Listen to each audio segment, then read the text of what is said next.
Второй разговор о перепалке дуэта Трампа-Венса с Владимиром Зеленским мы разобьем на две части.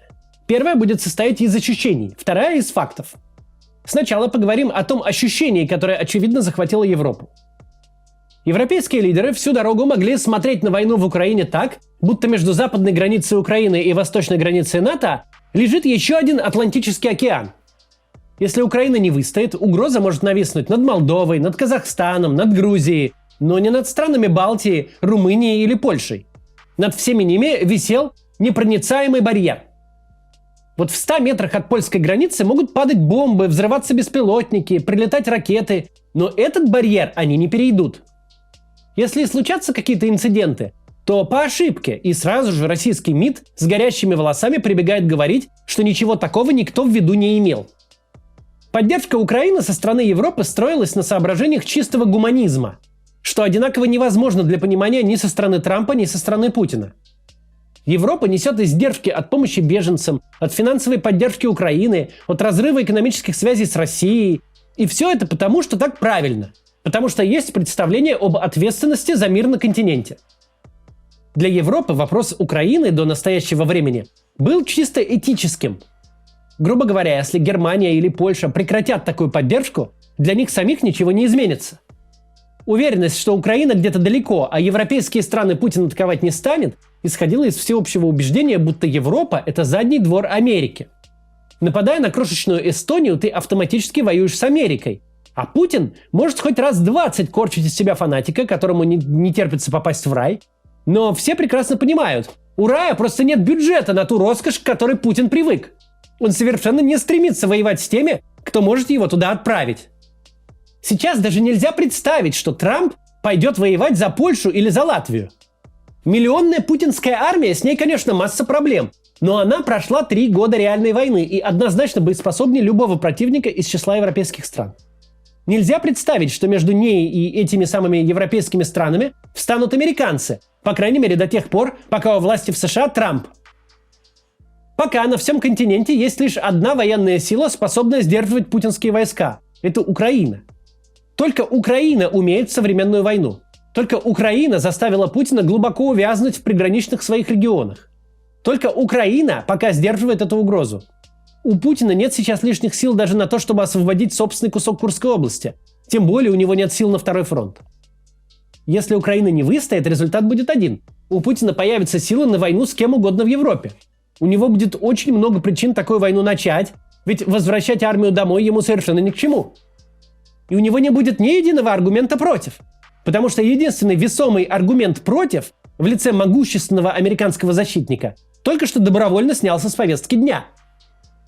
Мы можем с вами недооценивать то гнетущее впечатление, которое произвела перепалка Трампа с Зеленским на европейцев.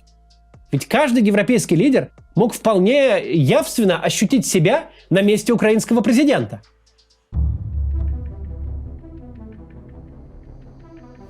Чем отличается Украина от Польши, Латвии, Литвы или Финляндии? Да даже от Германии. Тем, что Украина не в НАТО, а они в НАТО. А что такое НАТО? Подписанные бумажки? Взятые на себя обязательства? Да Дональд Трамп не сегодня, так завтра в клятву верности флагу американскому включит строку «Кому я должен, всем прощаю». Он много раз прямым текстом говорил, на чем вертел НАТО в частности и любые бумажки в целом.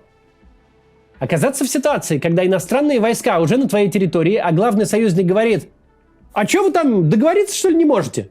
Ну, хочет Путин Каунас. Каунас же не Вильнюс. Ну, отдайте ему Каунас.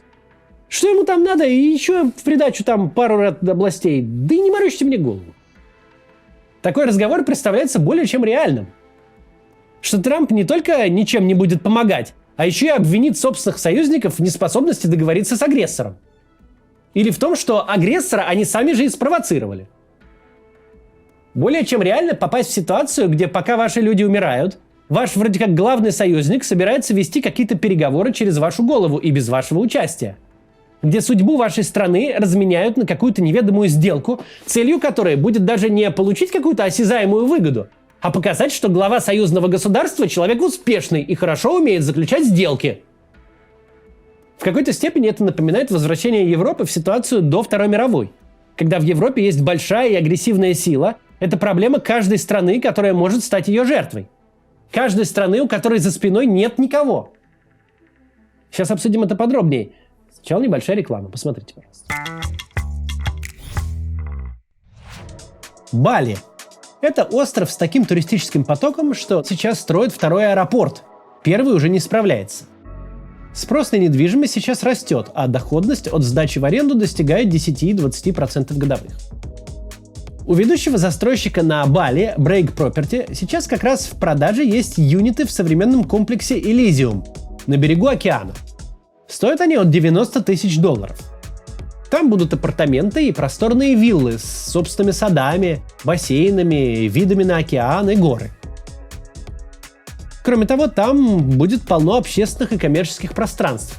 Рестораны, кафе, магазины, коворкинги, тренажерный зал, спа-центр и просторные зоны отдыха. По прогнозам экспертов рынка, в этом году средняя доходность в Elysium будет от $13 тысяч в год. Это для апартаментов. Для вилл почти в 7 раз больше. Поэтому, если хотите добавить этот актив в свой портфель, стоит присмотреться к покупке сейчас. Цены ближе к дате сдачи растут, а больше половины юнитов уже распроданы. Break Property в прошлом году признали лучшим застройщиком на острове. Это также официальный партнер Marriott на Бали. У компании 17 крупных проектов. За прошлый год заполняемость была в среднем 90%. Также застройщик дает гарантию на свои постройки до 7 лет. Покупать мебель, посуду, технику вам не придется. Недвижимость уже будет оснащена всем необходимым. Сейчас Break дарит 15 туров на Бали с проживанием в одной из своих вилл тем, кто купит недвижимость. Так что оставляйте заявку по ссылке в описании и узнайте подробные условия. А если вы сообщите менеджеру застройщика мой промокод CATS2025, то сможете приобрести недвижимость с первым взносом всего в 25%. И получите беспроцентную рассрочку. При этом часть стоимости вы сможете оплатить позже из доходов с аренды после ввода объекта в эксплуатацию. Все ссылки в описании. Продолжим. До 20 января 2025 года война России с Эстонией обернулась бы Третьей мировой, по крайней мере, все так думали. После вступления Трампа в должность такая война стала бы просто столкновением Эстонии со страной в 120 раз больше. И вероятность этих событий радикально разная. До 20 января немцам было неважно, что у них немощный, хронически недофинансируемый бундесвер, который 30 лет затачивали, чтобы тот стал каким-то вооруженным аналогом МЧС. Ведь де-факто немецкая армия – это не бундесвер, а американские войска. Сейчас, в случае чего, Германия должна будет рассчитывать лишь на то, что у нее есть. А мы знаем, что у нее есть по истории поставок вооружения Украине. На бумаге много чего есть, а стрелять все это не годится. Российская и украинская армии – это на текущий момент две самые сильные армии в мире. Не из-за гениальности генералов, а потому что никто другой за последние 80 лет не вел по-настоящему большой войны. Учения, теоретические построения – это, конечно, дает какой-то опыт. Но вы можете хоть всю жизнь играть в гонки и смотреть Формулу-1 по телевизору, и вам никто водительских прав не даст. Армии рождаются на войне. Никто не заменит реального опыта боевых действий.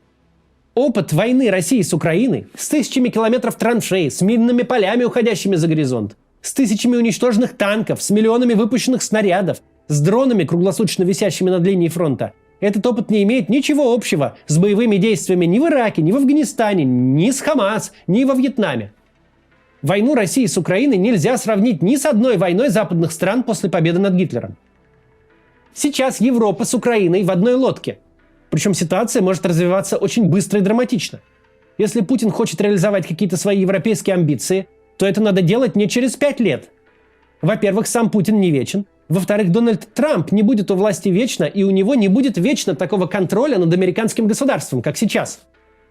Поэтому выделение дополнительных пакетов военной помощи Украине в результате перепалки Зеленского с Трампом – это совершенно не удивительное развитие событий. Ведь других сил, помимо украинской армии, против Путина у Европы нет.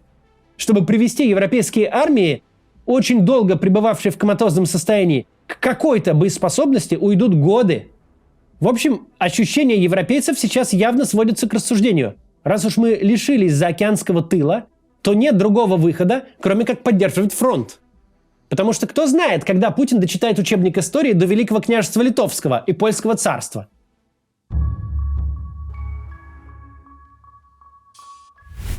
Все эти ощущения основаны на фактах, конечно, и в значительной степени формируют реальность.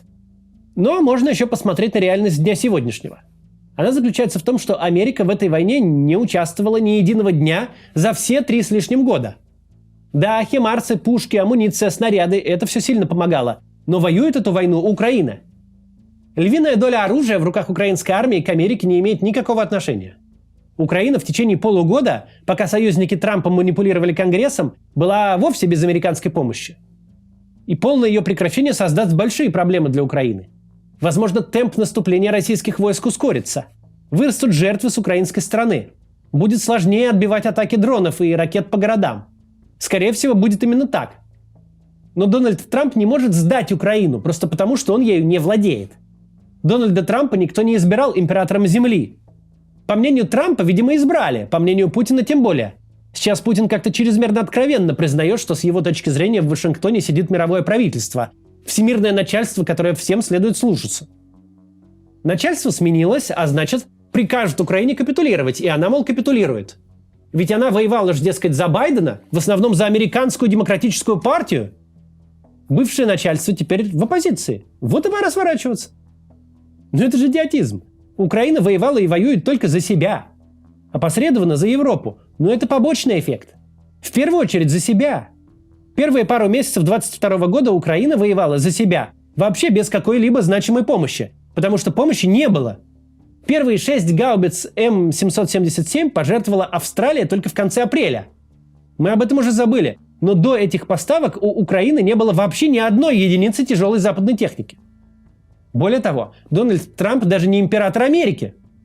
Да, он сейчас настолько в комфортной ситуации, какой старожилы не припомнит. У него лояльный парламент, у него дружественное консерваторам большинство в Верховном суде, у него зашуганная Илоном Маском бюрократия, которая разумно полагает, что если будет действовать не по желанию Трампа, а по закону, то ее объявят неэффективной и просто разгонят. Но все-таки США не Трампляндия.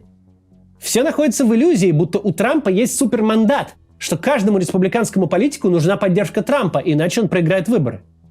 Иллюзия, что американскому политику нужно бегать в красной кепке, иначе он перестанет быть политиком. И пока все так, республиканская партия подстраивается под хотелки Трампа, а демократы предпочитают лишний раз не отсвечивать. Но общественное мнение в демократиях, особенно в настолько конкурентных, как Америка, штука крайне подвижная. Никто, так как американцы, не любит сначала сотворить себе кумира, а потом его низвергнуть. Сам Трамп уже пережил этот цикл. Он уходил из Белого дома в 2021 году как растерявший поддержку бунтовщик, от которого отвернулись все, включая собственного вице-президента. Против него повернулось и американское государство, и общественное мнение. Осталось только самое фанатичное ядро мага-движения. А присягнувшие ему на верность кандидаты-республиканцы стали со свистом проигрывать свои выборы. Недовольство Байденом и демократами в целом за следующие 4 года смогли вернуть Трампа в седло. Он снова стал тем самым чертом лысым, кандидатом против действующего начальства, которого изберут лишь бы назло. Но совершенно понятно, значительная доля избирателей не голосовала за то, что получила. Не голосовала за президента, который чуть ли не выглядит уже внештатным пресс-секретарем Владимира Путина и при этом последовательно разругался со всеми союзниками в пользу того, кто недвусмысленно угрожает на Америку бомбу ядерную скинуть. Сейчас рейтинг одобрения Трампа еще до разговора с Зеленским снизился до 47%. Что покажут опросы после – загадка. Но даже при таком тотальном контроле всех ветвей власти Трампу будет тяжеловато играть в диктатора, если американцы в массе своей начнут считать, что он работает против интересов США. Да, ядро мага-движения от Трампа никуда не денется.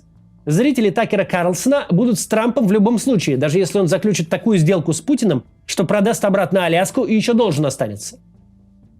Но политикам-республиканцам не ядро мага-движения нужно. Им нужна поддержка большинства. И если ассоциация с Трампом, как уже бывало, будет для них означать утрату большинства и поражение на выборах, то мы удивимся, с какой скоростью трампистское большинство в правящей партии улетучится. Давайте сделаем для себя вот какой глобальный вывод. Нам совершенно не нужно разделять картину мира Трампа и Путина. Америка не мировое правительство и уж тем более не хозяин Украины. А Дональд Трамп не хозяин Америки. Да, президент США с таким явным намерением разрушить всю структуру безопасности западного мира, предать союзников – это огромная проблема, которую не нужно недооценивать. Что бы там Трамп реально смог или не смог сделать, его публичного поведения ныне уже достаточно, чтобы как минимум разрушить доверие ко всем институтам, зависящим от Америки, в первую очередь к НАТО. Позавчерашняя сцена войдет в историю, и у нее будут последствия. Причем не только для Украины и Европы. Никто, наверное, до такой степени не ощущает себя на месте Зеленского, как Тайвань, например. Но Украина не перестанет сопротивляться, потому что Трамп ей сказал, а Европа не перестанет поддерживать Украину. А потому что Америки, как минимум пока в риторике Трампа, больше нет, Европе придется поддерживать Украину гораздо больше. Самому же Трампу пожизненный мандат никто не выдавал. Он находится в подвижной и конкурентной системе, где существуют избиратели со своими представлениями об интересах США и существуют политики от них зависимые. Скорее всего, не так уж и вредно то ошеломительное впечатление, которое на Европу произвел Трамп. Все-таки тот мир, который мы считали привычным, где экономический и культурный центр планеты с совокупным населением под 500 миллиарда всецело полагается на ожидание того, что американцы придут и защитят, был не вполне адекватно реальности устроен уже давно. Возможно, не так уж и плохо, если Германия и Франция придут к тому, что им нужно защищать себя самим. Дональд Трамп пока не смог сделать ничего ужасного, но он точно поставил верные вопросы. Главные из которых – готова ли Европа поставить свою безопасность на переменчивые настроения американского избирателя? Важный вопрос. До завтра.